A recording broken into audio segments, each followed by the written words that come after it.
Polavaram project design మార్చాల్సిందే. Polavaram project design ఖచ్చితంగా ముంపు తగ్గాలంటే, తెలంగాణ గిరిజనులకు లాభం జరగాలంటే పోలవరం డిజైన్ మారాలని మేము డిమాండ్ చేస్తున్నాం.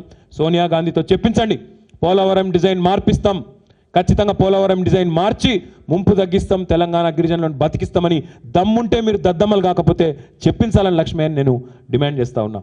అదే రకంగా పోలవరాన్ని కట్టడానికి తెలంగాణకు సంబంధించిన 7 మండలాలను అక్కడి ప్రాంత ప్రజలు మొత్తం వ్యతిరేకిస్తున్నా, రోడ్ల మీదకి వచ్చి ధర్నాలు చేసినా, ఉద్యమించినా, మేము తెలంగాణలో ఉంటామని చెప్పి గగ్గోలు పెట్టినా, మీరు బలవంతంగా ఏ 7 మండలాలనైతే తీసుకుపోయి ఖమ్మం జిల్లా నుంచి ఈరోజు ఆంధ్రాలో కలుపుతా ఉన్నారో ఆ 7 మండలాల ఆర్డినెన్స్ను కూడా వెంటనే రద్దు చేయిస్తామని మీరు దద్దమ్మలు కాకపోతే, అసమర్థులు కాకపోతే అదే వేదికగా సోనియా గాంధీతో చెప్పించాలని చెప్పి నేను డిమాండ్ చేస్తూ ఉన్నా.